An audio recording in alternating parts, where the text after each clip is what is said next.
Assalamualaikum warahmatullahi wabarakatuh.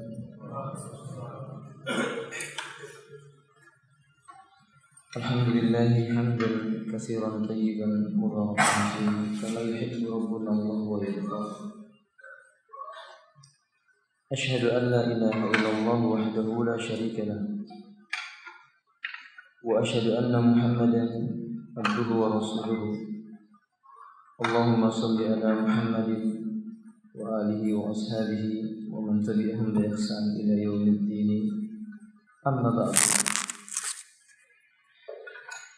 Qala muallif kitab hafizahullah ta'ala Syekh Ahmad Farid, Syekh Dr. Ahmad Farid hafizahullah ta'ala, min asbabi maradil qalbi fudulun nazar.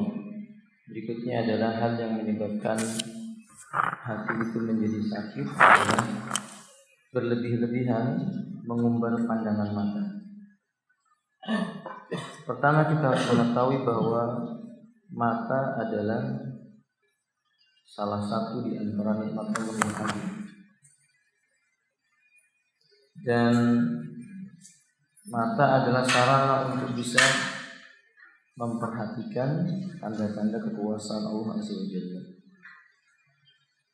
Tetapi Allah mengatakan dalam Al-Quran, Inna sam'a wal basara wal fu'ada kullu ulaika kana anhu mas'ula. Sesungguhnya pendengaran dan juga penglihatan dan apa yang tersimpan di hati seseorang, yakni apa yang diniatkan oleh hati seseorang, semuanya itu akan dimintai pertanggungjawaban di hadapan Allah Subhanahu wa taala. Berarti pandangan mata seseorang ada aturannya dalam syariat. Maka yang disebut dengan fudulun nazar huwa itlaqu bin nadri ila syai'i bi mal'il ain. Yang dimaksud dengan mengumbar pandangan mata, pemiliknya melepaskan pandangan itu kepada siapapun atau sesuatu apapun yang memenuhi dan memuaskan matanya itu. Allah telah mengatur dan memerintahkan agar manusia memandang kepada yang halal dan menundukkan pandangannya dari sesuatu yang haram.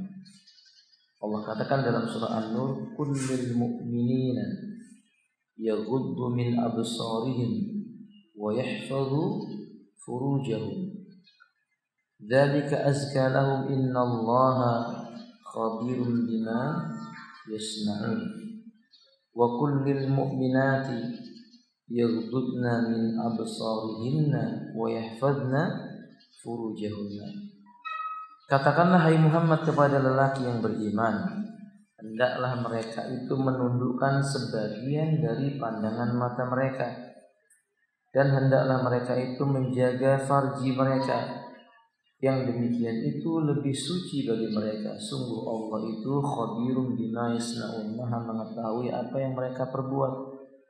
Dan katakanlah kepada wanita-wanita yang beriman, hendaklah mereka menundukkan sebagian dari pandangan mata mereka dan menjaga farji-farji mereka.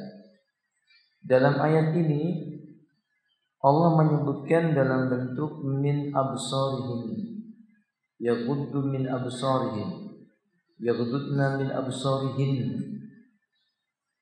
yaitu Allah perintahkan menundukkan sebagian dari pandangan. Allah tidak mengatakan menundukkan semua pandangan, tapi Allah katakan sebagian, karena larangan dalam masalah ini adalah larangan yang bermakna tahrimul wasail, pengharaman dari sisi wasilah yang mengantarkan kepada sesuatu yang haram. Bila pandangan itu kepada sesuatu yang tidak diharamkan atau sesuatu yang hukumnya wajib menjadi wajib, atau sesuatu yang disyariatkan maka menjadi sesuatu yang disyariatkan, bisa wajib bisa sunnah, seperti melemparkan pandangan di dalam sholat ke tempat sujud, ini disyariatkan. Atau memandang tanda-tanda kekuasaan Allah Ta'ala al-kauniyah, seperti ciptaan Allah langit dan bumi.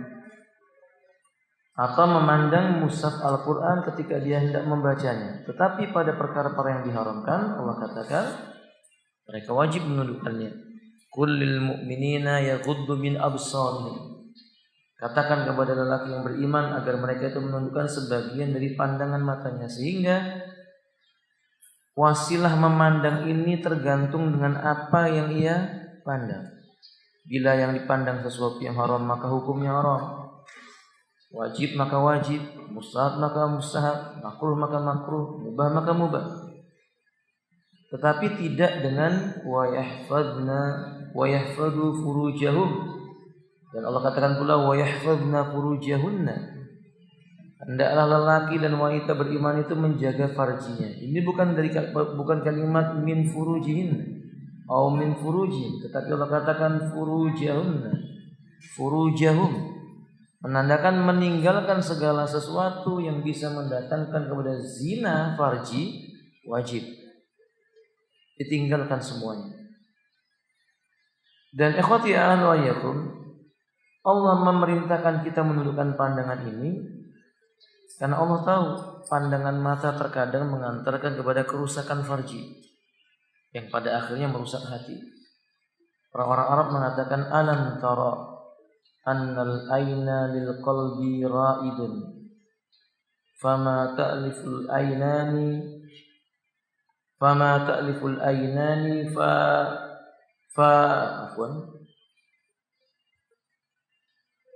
qalbul alifun. Kata beliau, tidakkah engkau melihat mata itu bila memandang dia memiliki pengaruh pada hati. Bila pandangan mata ditundukkan, hati pun akan tunduk. Bila pandangan mata itu dilembutkan, hati pun menjadi lembut. Berarti keras dan lembutnya hati bergantung dengan pandangan mata salah satunya. Dahulu Ali bin Abi Thalib pernah bertanya kepada Nabi SAW tentang an-nadhrul faj'ah, memandang sesuatu bukan karena sengaja. Artinya melihat wanita yang ia merasa terkesima dengannya, tetapi pandangannya bukan karena sengaja. Kata Nabi SAW, ketika orang bertanya tentang bagaimana hukum orang memandang dengan pandangan yang tidak sengaja, beliau menyebutkan, palingkan pandanganmu wahai Ali. Dalam hadis yang lainnya, la tattabi nadratan bin nadratin, jangan kamu ikuti pandangan yang tidak sengaja itu dengan pandangan yang berikutnya. Wasrif basarak, palingkan pandangan matamu itu dari sesuatu yang tidak sengaja tadi. Jadi begitu melihat tidak sengaja dia tundukkan. Karena memang mata itu punya pengaruh yang besar. Para ulama kita mengatakan an-nadru sahmun min sihati syayatin. Sesungguhnya pandangan mata itu seperti salah satu panah di antara panah-panah syaitan yang dilepaskan olehnya. Idza waqa'a fil qalb, kalau pandangan mata itu jatuh kepada hati seseorang, fasadat, hatinya akan rusak. Maksudnya apa yang dipandang oleh mata itu kemudian diikuti olehnya, maka hatinya akan rusak. Dia terkena panah-panahnya syaitan. Ada ungkapan orang-orang Indonesia, dari mata, gimana ya, dari mata jatuh ke neraka. Dari mata jatuh ke neraka ya ikhwan. Maka hati-hati dengan apa? Masalah pandangan ini. Dan bukan hanya kita, orang-orang dahulu pun mengakui tentang bahayanya pandangan mata itu. Sampai-sampai Nabi SAW mengatakan, kutiba ala bani Adam, telah ditetapkan atas anak-anak Adam itu nasibuhu minaz zina, dari anggota tubuhnya itu ada bagian dari sesuatu yang disebut dengan zina. Bahwa mudrikun dalika namhanatan, sangat boleh jadi dia jatuh hanya karena sebab sesuatu tersebut ke dalam zina yang besar. Al-ainan, pertama kata Nabi, dua mata. Zinahan nazar, zinanya adalah apa? Zinaha an-nazar, zinanya mata adalah melepaskan pandangan ke segala arah. Wal udunan, sedangkan dua telinga, zinaha al-istima', mencari-cari dan mencuri pendengaran. Wal lisanu zinahu al-kalam, lisan zinanya adalah mengumbar pembicaraan. Wal yad zinaha al-bats, sedangkan tangan zinanya adalah menyentuh yang tidak dihalalkan, seperti berjabat tangan dengan wanita yang bukan mahramnya, kecuali dengan udzur yang syar'i. Mungkin antum dokter yang terpaksa harus memegang pasien karena memang tidak ada jalan lain. Antum dokter mau mengoperasi pasiennya wanita, kalau nggak dioperasi ya mati. Untuk melakukan itu maka termasuk kondisi yang apa? Daruri. Tetapi tetap harus ingat, itu dekat dengan zina farji. Oleh sebab itu Nabi mengatakan warijlu zinahal khuta. Sesungguhnya kaki itu zinanya adalah melangkahkan ke tempat yang tidak diridai oleh Allah Ta'ala. Wal qalbu, sedangkan hati itu zinanya ikhwanillah mengkhayalkan sesuatu, menginginkan sesuatu, wa yataman, dan berangan-angan yang tidak memberi manfaat buat dirinya. Wa yusaddiqu dzalikal farju, akan terbukti semua zina mata, telinga, kemudian tangan, kaki dan juga hati itu adalah al-farj, farjinya. Ataukah yukadzibu, ia mendustakannya. Artinya dia dikatakan pezina dan tidak, itu nantinya yang membuktikannya adalah farjinya itu. Tetapi sebelum Nabi katakan farji, berarti Nabi sebutkan wasilah-wasilahnya, penyebab terjadinya zina farji itu. Yang pertama Nabi sebut adalah mata. Dan berapa banyak di antara kita tidak menyadari mengumbar pandangan mata ini merusak hati kita. Mungkin tidak sampai pada jatuh pada zina farji, Sallallahu ta'ala assalama wa lafiyah, tetapi merusak hati seseorang. Berapa banyak pula di antara kita karena sebab lisan, karena sebab tangan, karena sebab kaki, karena sebab hati yang memikirkan sesuatu. Dan ikhwafillah azwajakum, zina ini dosa yang sangat berbahaya. Syaitan menggiring kepada perbuatan zina ini pelan-pelan, perlahan-lahan. Karena syaitan tahu mukmin kalau disuruh berbuat zina nggak mau. Tapi pelan-pelan kemudian jatuh dalam perbuatan zina sangat memungkinkan. Jarir radhiyallahu ta'ala beliau berkata, sa'altu Rasulullah sallallahu alaihi wasallam an-nadharil faj'ati. Faqal isrif basarak. Ketika aku bertanya kepada Nabi tentang bagaimana hukumnya melihat sesuatu enggak sengaja, kata Nabi, segera palingkan pandangan matamu. Adalah sahabat Nabi yang bernama Fadl Ibnu Abbas, saudaranya Abdullah Ibnu Abbas. Beliau membonceng Nabi SAW, artinya beliau berada duduk di belakang. Nabi mengendarai onta. Datang kepada Nabi seorang wanita, ingin meminta fatwa kepada Nabi SAW. Ketika itu, kata Fadl, wanita ini pipinya tampak kemerah-merahan. Berarti ketika itu wanitanya pakai cadar tidak? Karena bisa kelihatan pipinya. Ketika itu Fadl mengatakan wanita itu pipinya kemerah-merahan. Ini gambaran bahwa wanita ini wanita apa? Jamilah, cantik. Maka Nabi memegang pipinya Fadl, dipalingkan ke tempat yang lain. Dipalingkan ke tempat yang lain. Ini ibu-ibu, kalau suami Anda suka nonton TV, lihat di TV itu ada gambar perempuan, Anda palingkan wajahnya ke tempat yang lain. Maksudnya matikan aja TV-nya, begitu. Karena sebagian ikhwan masih suka. Saya tidak mengatakan tidak boleh menonton televisi, tetapi coba siapa yang dilihat nonton film perempuan nggak pakai penutup aurat, sementara Anda memerintahkan kepada istri Anda tutup aurat. Anda rebo istri Anda kalau keluar rumah pakai penutup aurat, tapi Anda menonton wanita nggak menutup aurat. Apa Anda nggak takut? Yang Allah Subhanahu Wa Taala mengatakan, lima taquluna ma la taf'alun, kabura maqtan indallahi an taqulu ma la taf'alun. Kenapa kamu berani mengatakan sesuatu yang kamu tidak mengerjakannya? Besar sekali murka Allah akibat engkau mengatakan apa yang engkau tidak bisa kerjakan.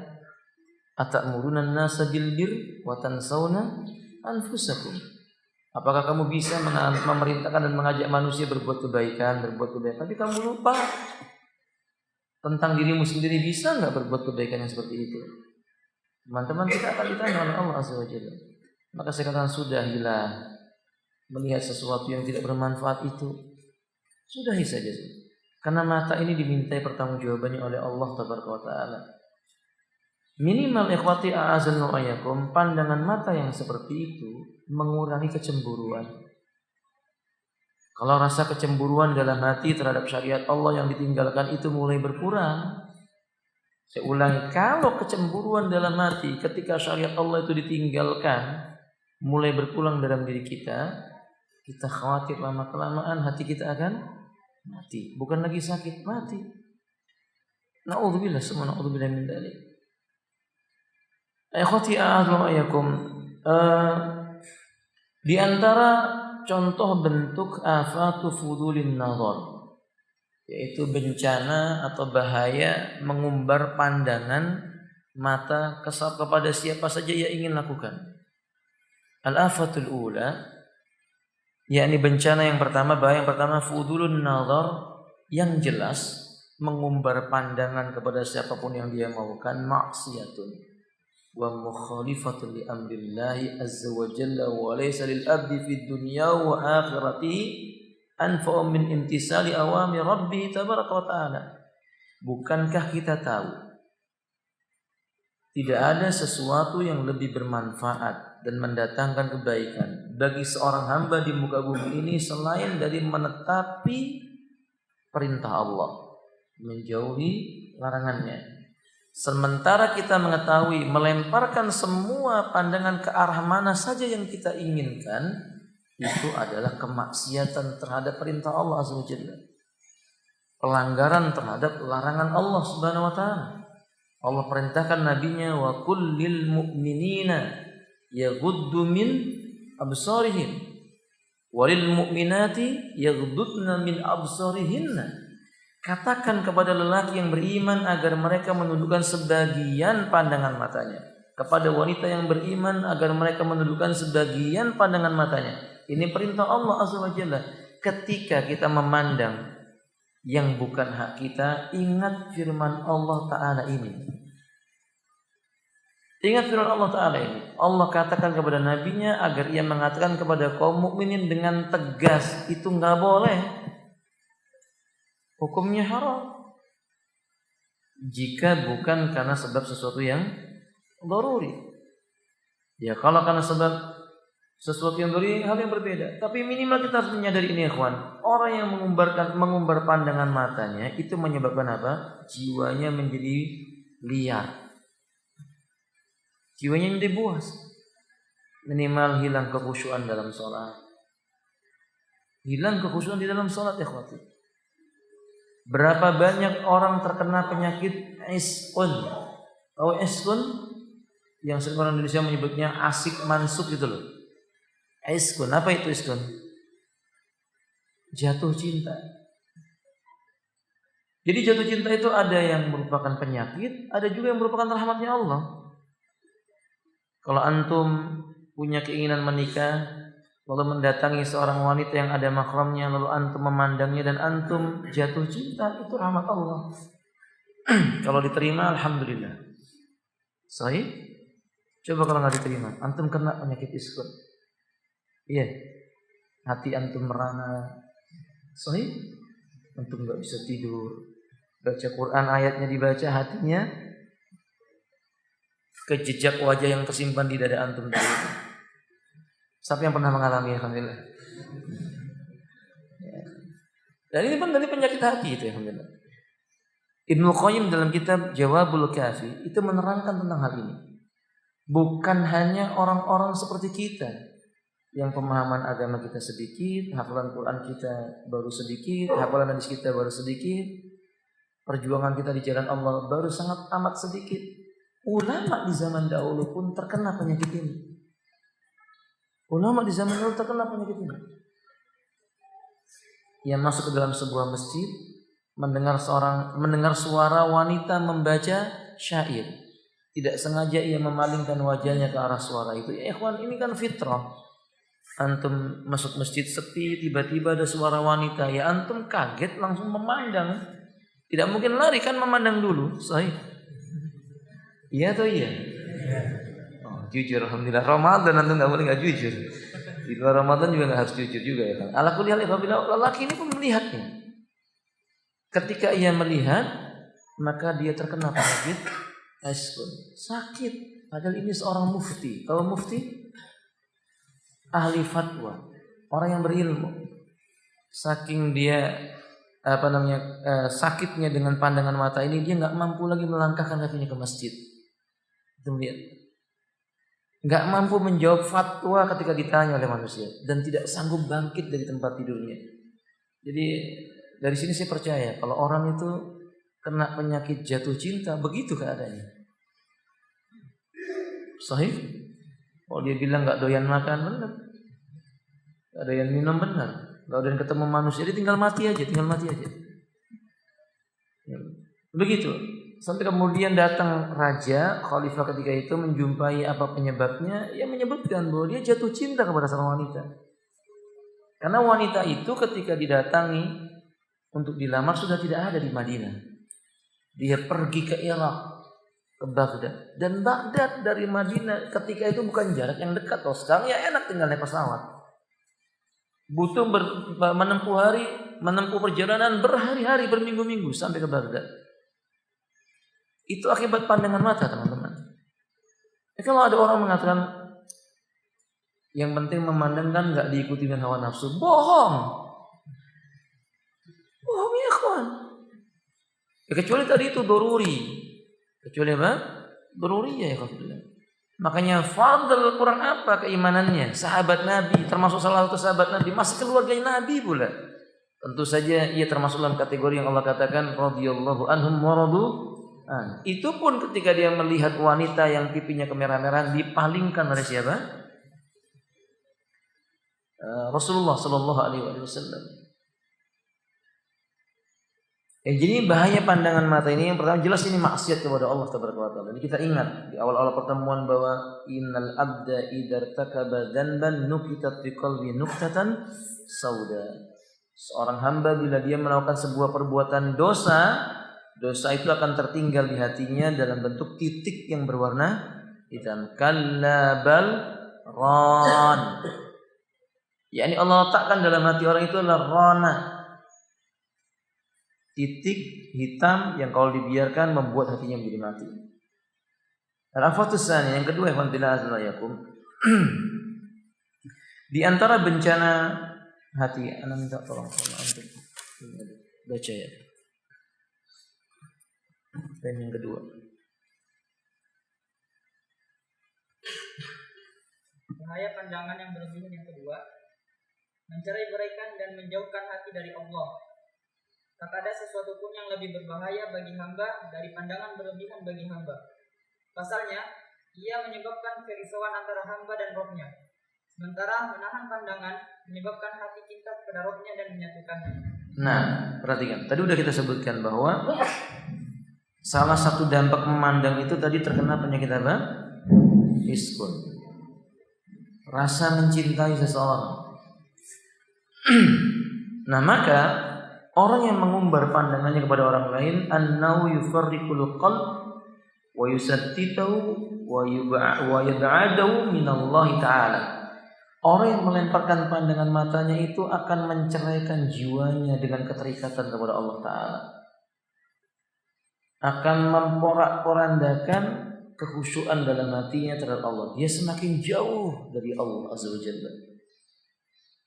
Matanya akan dilezatkan dengan sesuatu selain Allah. Makanya beliau mengatakan di sini wa ghaddul basari wasul qalb.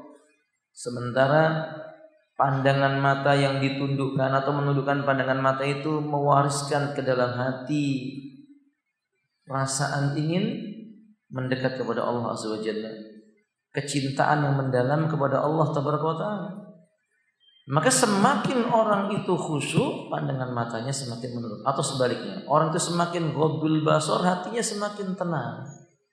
Enggak gerusa-gerusu, enggak tergesa-gesa, tidak bersikap isti'jal, terburu-buru, tidak. Ini faedah menahan pandangan mata, tapi mengumbarnya ya sulit. Bisa tadabbur tentang ayat Allah ya sulit. Kita berharap membaca Quran melahirkan kekhusyuan dalam jiwa, membuat air mata meneteskannya, memikirkan dosa-dosa. Bagaimana mungkin itu terjadi kalau sebelumnya mata itu telah mengotori hati dengan mencintai sesuatu selain Allah Tabaraka wa Ta'ala. Maka kadar kerusakan pandangan mata setakar dengan kadar kecintaan kepada apa yang dipandang oleh mata itu. Semakin sering dia memandang, semakin besar kecintaannya kepada yang dia pandang. Maka sebab itu ikhwati assalamualaikum, para ulama menganjurkan ya memandang sesuatu itu sekedarnya saja, tapi memandang ayat-ayat Allah Subhanahu wa Ta'ala mengerahkan segenap tenaga. Kecuali sesuatu yang dihalalkan oleh Allah. Antum sudah punya istri, ya udah pandangi siapa? Istri antum. Jangan memandangi akhwat yang lewat. Akhwat itu lebih berbahaya dibanding, maksudnya kalau saya bicara akhwat dalam versi bahasa Indonesia ya, orang yang pakai jilbab besar, hitam pula jilbabnya dan pakai cadar, itu lebih berbahaya antum pandang dibandingkan wanita-wanita yang enggak memakai nutup aurat. Itu mungkin kalau wanita nggak pakai tutup aurat, antum udah biasa aja, udah dirubung laler gitu ya, antum nggak ada ketertarikan. Coba kalau akhwat yang lewat, antum lihat, masya Allah, man hadhihi, gitu. Antum bertanya, ini siapa? Soleha. Terbayang pikiran antum kemana-mana. La haula wala quwwata illa billah. Jadi walaupun akhwat sudah memakai apa? Jilbab dan cadar, ya jangan dipandangi. Kalau antum memang ingin segera memandang akhwat, ya udah antum segera pulang. Karena apa yang ada pada wanita yang antum lihat di luar sana itu sama dengan apa yang ada pada siapa? Istri di rumah. Ada wallahu a'lam bishawab. Ini bahaya yang kedua. Bahaya yang ketiga ya ikhwan. Ketiga, bisa melemahkan hati dan membuatnya sedih. Sementara itu, menahan pandangan bisa menguatkan hati dan membuatnya bahagia. Sahih.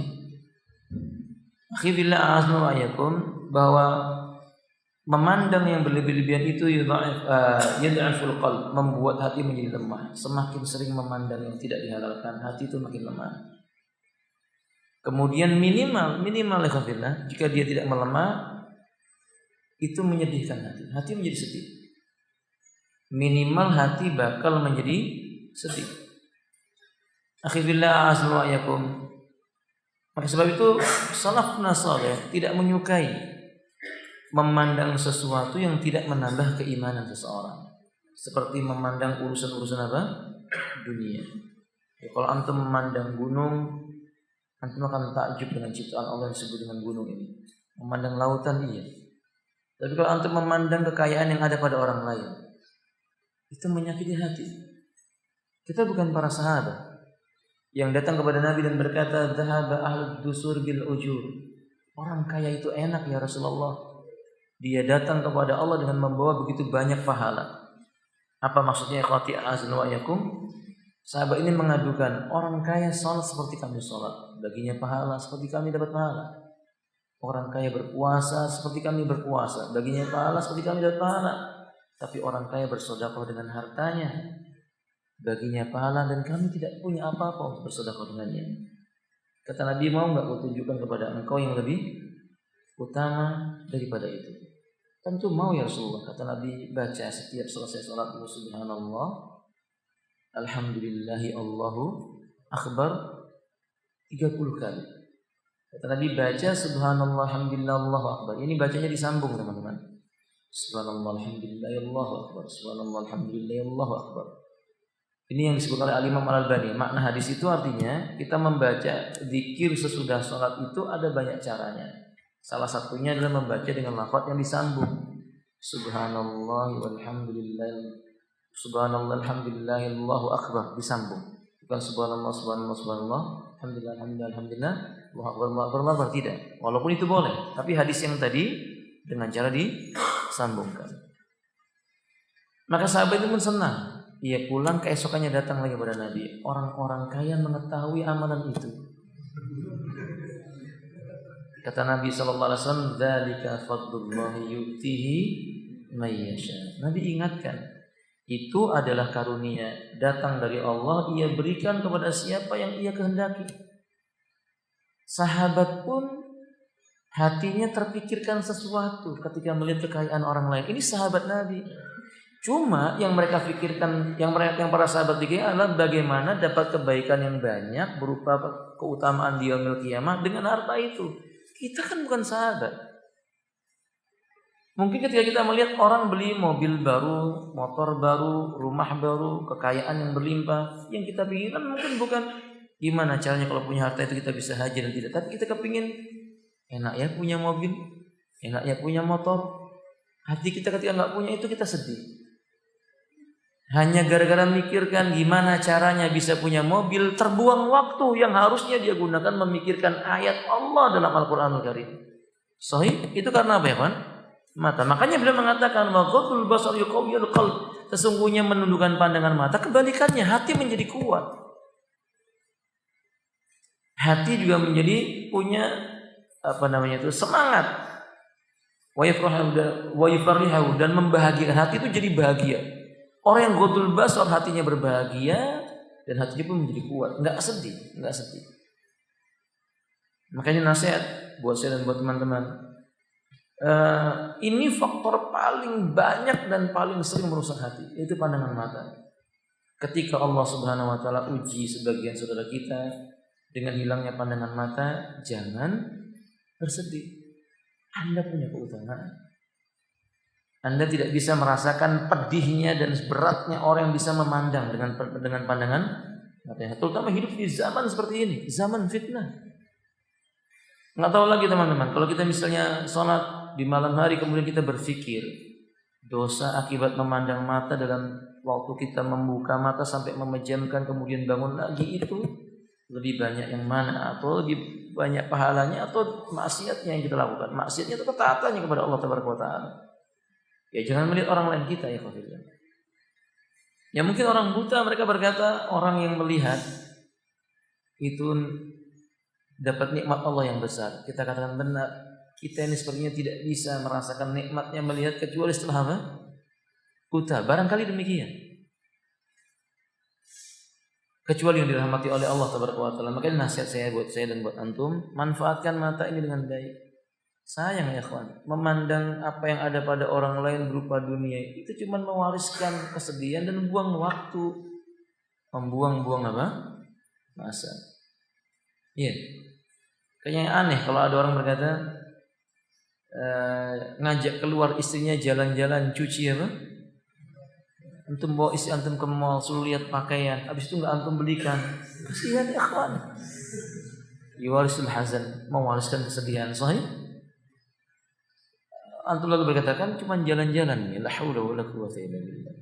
Buang waktu. Sahih? Ada ya. Baik, al-afatur rabi yang keempat.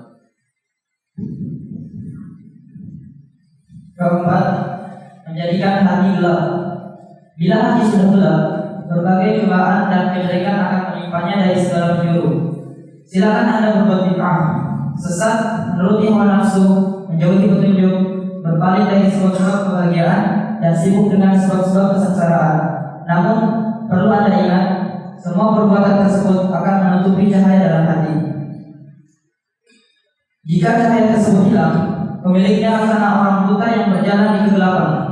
Sementara itu, menahan pandangan karena Allah Azza wa Jalla menyebabkan hati bercahaya dan berkilau. Anna yaksibul qalbu dhulmah.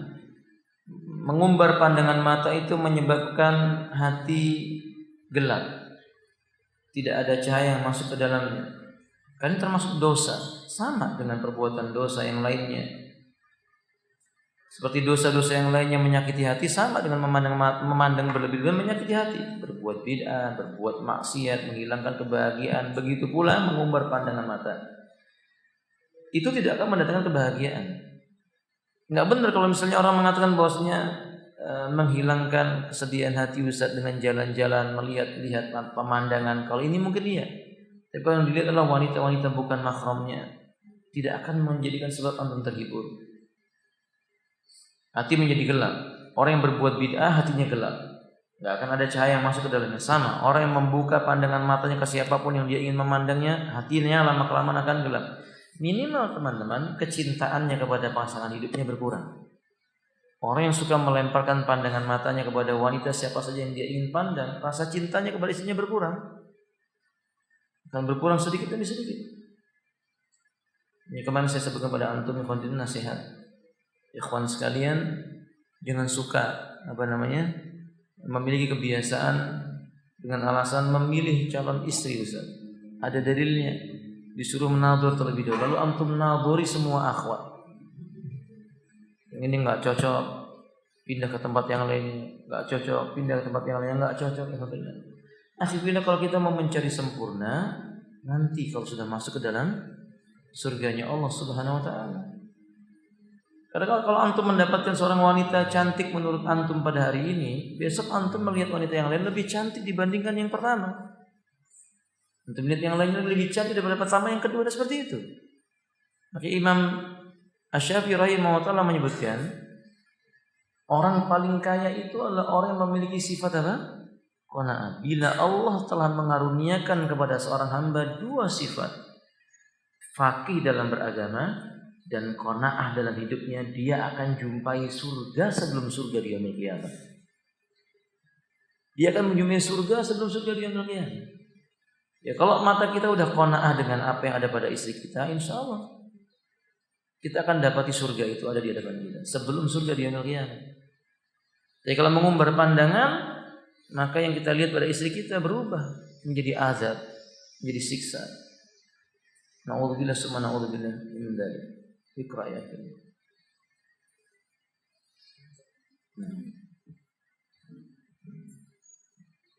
Kelima, pandangan berlebihan yang bisa mengeraskan hati dan menyumbat pintu ilmu.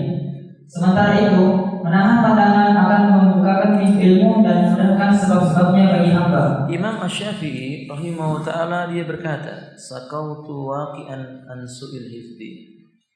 Aku mengadukan kepada guruku Waqi' tentang kenapa buruk hafalanku ini. Maksudnya beliau memiliki hafalan yang lepas dari hati, beberapa hafalan yang terlepas darinya.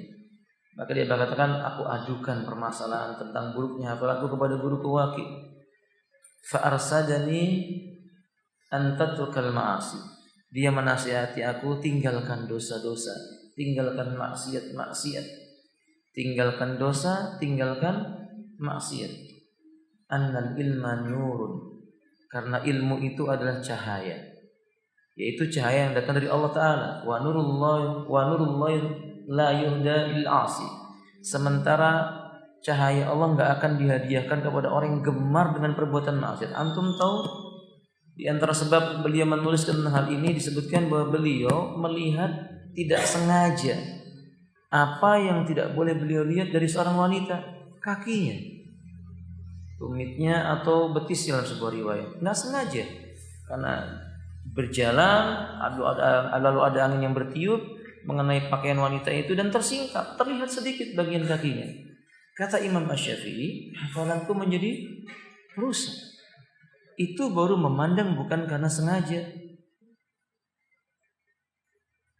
Paham maksudnya kan? Berarti ghadul basar itu mewariskan kecerdasan, menguatkan akal, mendawamkan hafalan. Itu ada pada ghadul basar. Makanya beliau mengatakan, kalau fudulun nazar lawan daripada ghadul basar, itu yuksil qalb, hati menjadi keras dan menghalangi hati itu dari bab-bab ilmu yang bermanfaat buat dia. Maka kalau kita pada hari ini teman-teman menjumpai diri kita, kenapa kita hafalannya itu susah? Atau baca Quran pengennya satu hari 1 juz. Dia udah berusaha membaca Quran sehari 1 juz, tapi dapatnya 1 lembar. Ramadan yang lalu 1 lembar. Ramadan yang lalunya ini 1 lembar. Ramadan ini juga masih 1 lembar aja. Berat dia dapat 1 hari 1 juz. Itu pertanyaan yang harus kita pertanyakan dalam diri kita. ngapain aja mata kita selama ini? Ya penyebabnya adalah mata. Hatinya jadi keras. Ini nasihat buat ibu-ibu yang sering saya ditanya oleh sebagian para wanita itu, apa sebabnya Ustaz? Suami saya belakangan ini menjadi kasar. Kalau berbicara kotor, tidak jarang menempeleng, bakhil kepada anak dan istrinya. Padahal dahulu tidak demikian. Dia lelaki yang lembut, rajin ke masjid. Maka saya selalu menjawab, coba dilihat belakangan ini yang dilakukan oleh suami Anda apa? Ya dia jawab, buka Facebook Ustaz. Cari kenalan lamanya Ustaz, lihat foto-foto teman-teman lamanya. Itu gambaran yang tidak sak lagi. Demikian keadaannya. Orang kalau mengumbar pandangannya, walaupun cuma lihat buku majalah ada gambar perempuannya, nonton televisi yang ada pembawa acaranya sih wanita yang bukan mahramnya, apalagi film-film yang naudzubillah nggak ada manfaatnya itu.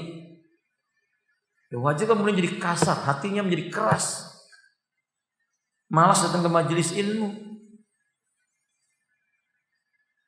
Ikhwafillah, itu kalau wanita. Bagaimana kalau bukan wanita? Tetapi sesuatu yang memalingkan dari Allah Ta'ala sama. Seperti sebagian orang suka sibuk main game. Sampai kemarin ada ibu-ibu yang nanya, Ustaz tolong nasihati suami saya nanti kalau di An-Nasai Ustaz, tolong sampaikan bab tentang haramnya nonton game Ustaz. Insya Allah suami saya hadir, dia bilang. Saya nggak tahu sekarang ini hadir atau tidak. Antum loh ya ikhwan, sudah belajar Al-Quran, sudah belajar apa? Sunnah, ngerti manhajnya Ahlus Sunnah wal Jamaah, kok masih main game gitu loh. Malu sama Allah Azza wa Jalla, malu sama Allah. Itu bikin keras hati. Coba apa manfaatnya? Mandengin handphone yang antum lihat cuman ya Allahul musta'an. La yanfa', enggak manfaat. Enggak ada manfaatnya sama sekali. Itu juga dosa dan mewariskan kerasnya hati. Dan ikhwafillah, menjelang berbuka itu telepon kepada saya karena saya nggak kenal nomor teleponnya. Ya saya angkat, ternyata ibu saya matikan. Saya bilang saya lagi sendirian, nggak ada pasangan hidup saya.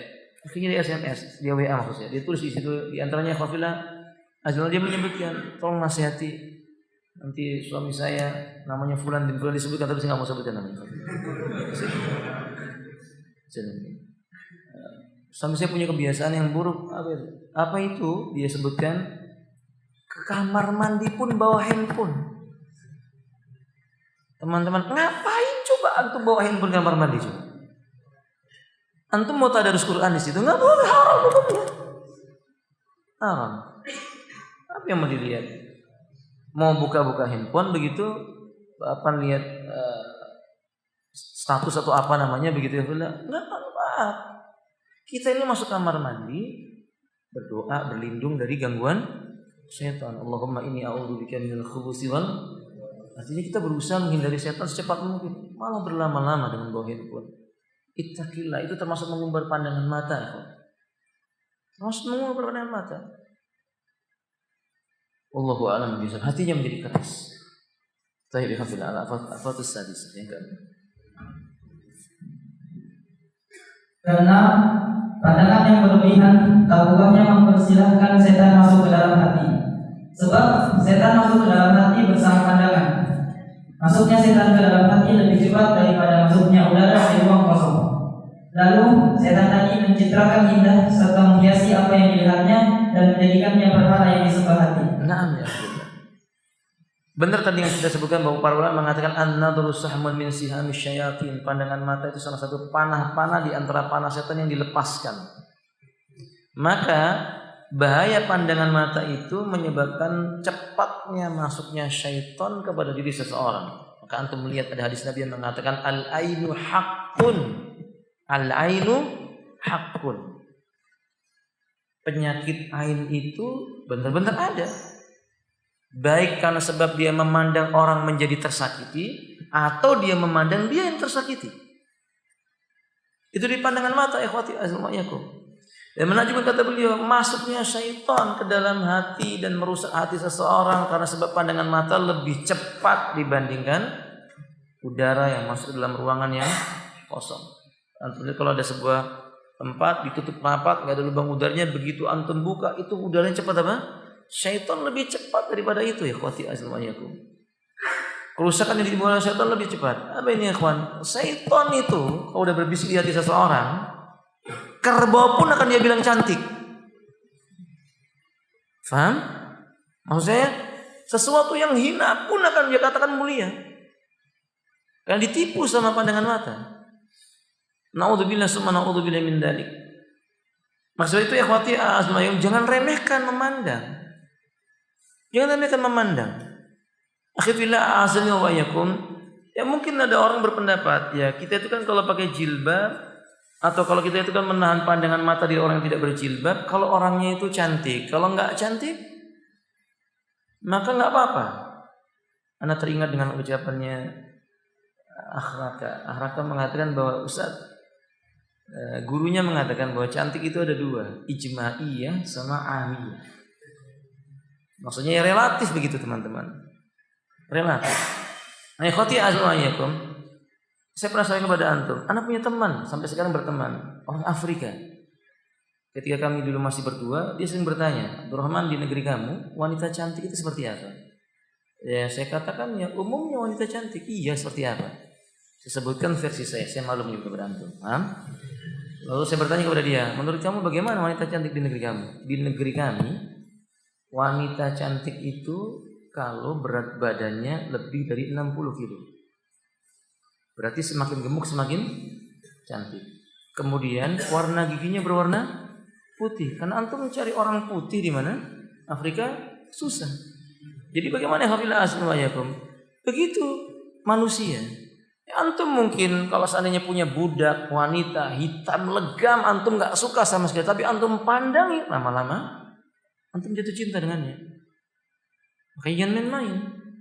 Ibu-ibu suka berkata begini kepada suaminya, kita kalau cari pembantu yang sudah tua aja, yang sudah keriput, apa anda kira nggak bisa setan membuat si keriput tadi menjadi orang yang cantik jelita di hadapan suami anda? Anda jangan menganggap remeh. Anda pergi, suami anda di rumah berdua-duaan dengan pembantu anda, mungkin sudah wanita sudah keriput dan semisalnya, setan bisa mengganggu manusia ini. Dari berdua-duaan, dari pandangan mata. Nasallahu ta'ala assalamualaikum. Nami khati al-wafid. Lanjutkan. Yang ke-7. Ke-7, melepaskan pandangan bisa menjerumuskan hamba ke dalam kelalaian dan memperturutkan hawa nafsu. Nah, inna itlaqal basari yuqi'ul abd fil ghaflati ittiba'il hawa. Orang yang memperturutkan pandangan matanya kemana saja dia ingin melemparnya, maka akan menimbulkan dampak dalam hatinya perasaan lalai serta keinginan mengekor hawa nafsu. Allah katakan wala tuti' man aghfalna qalbahu an dzikrina wattaba'a hawahu wa kana amruhu furuta. Wala tuti', jangan kamu ikuti man aghfalna, orang-orang yang aghfalna qalbahu, hatinya kami lalaikan. Maksudnya apa ikhwati azwajakum? Hatinya ini lalai karena mengumbar pandangan mata. An dzikrina, dari mengingat kami, wattaba'a hawa, serta mengekori hawa nafsunya. Ini sudah Allah tegaskan. Orang mengumbar pandangannya itu enggak mungkin lepas dari ini. Hatinya lalai dan suka mengekor kepada sesuatu yang bersifat syahwat atau hawa. Kemarin sudah kita terangkan syahwat. Apa itu syahwat? Tiap segala sesuatu yang memalingkan dari mengingat Allah Ta'ala. Ini syahwat atau hawa. Kita menyebutnya dengan hawa nafsu. Dan itu datangnya dari pandangan mata seseorang. Lihat ya kawan, gara-gara laki-laki suka memandangi perempuan.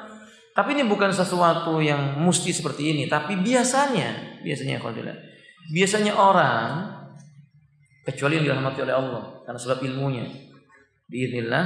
Kalau tidak, maka biasanya orang karena mengumbar pandangan mata, ya maka dia ingin mengikuti syahwatnya, bergejolak terus keinginannya. Maka dampaknya tiap hari bicara sama istrinya bab tentang apa ya kan? Nikah lagi. Tiap malam ceritanya sama istrinya nikah lagi. Dengan alasan apa? Sunnahnya.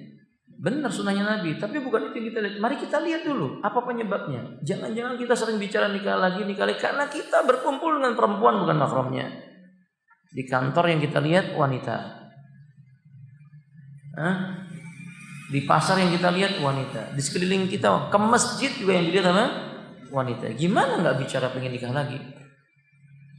Maka itu sudah hukum azwajakum. Walaupun kita katakan berbicara nikah lagi tidak dilarang kalau memang dibimbing oleh syariat. Jadi kalau memang munculnya karena tuntutan hawa nafsu kita, coba pikir baik-baik. Barangkali penyebabnya karena itu tadi. Mengumbar pandangan mata membuat kita lalai dari Allah Subhanahu wa taala. Baik, al-afatus samina. Kedelapan, sesungguhnya pandangan memiliki peran dalam hati, layaknya anak panah dalam memanah. Jika ia tidak mematikan, setidaknya akan melukai. Atau ia laksana percikan api dari neraka yang dilemparkan ke hamparan rumput kering. Jika tidak membakar semuanya, setidaknya akan membakar sebagiannya. Nah, itu ternyata jamnya. Makanya saya kok lama sekali gitu. Ternyata yang di situ ya. Ya, poin yang terakhir ini ikhwan ya. Jadi ikhwati a'azanillahu wa iyyakum, memandang itu sedikit maupun banyak berpengaruh. Kalau dia tidak terpengaruh keseluruhannya, pasti sebagian kecilnya akan tertinggal dalam hatinya. Mau orang soleh maupun tidak soleh. Ikhwati a'azanillahu wa iyyakum, sekalipun dia seorang ustaz, kalau dia mengajar di hadapannya ada wanita yang bukan mahramnya, dia bisa melihatnya, ini bahaya besar. Berbahaya besar. Kalau dia tidak terkena panah yang sampai mematikan hatinya, minimal hatinya sakit tadi itu. Nah, tadi saya sebutkan ucapan para ulama apa tadi, an-nadru sahwa min siyami syaitan. Kalau dia memandangnya bukan sengaja saja, itu mempengaruhi. Dalam sebuah riwayat disebutkan dalam kitab Jilbabul Mar'atil Muslimah, ada seorang sahabat ketika dia berjalan kaki, lalu sekelebat lewat seorang wanita yang wajahnya itu mempesona dirinya, sehingga dia lihat terus. Faham maksudnya kan? Itu ketika belum turun ayat tentang larangan apa? Mengumbar pandangan itu.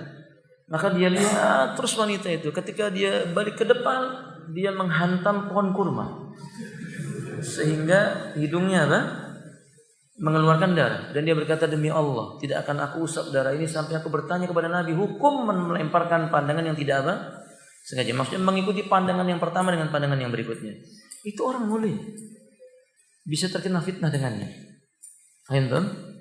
Maksudnya kalau kita lebih daripada itu, kalau enggak kena keseluruhannya, kena pasti sebagiannya. Berarti ini juga penting, nasihati keluarga kita yang wanita. Laki-laki itu menundukkan pandangan mata itu butuh perjuangan yang besar. Dia lebih memilih meruntuhkan gunung dibandingkan harus menundukkan pandangan mata.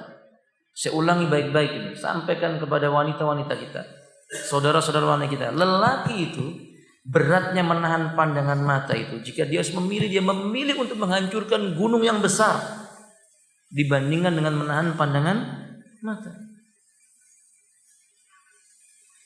Berat ya kafirlah. Maka sebab karena ini berat, maka perintahkan wanita-wanita kita, keluarga wanita kita, menutup aurat, meringankan bebannya kaum laki-laki, agar mereka terasa ringan.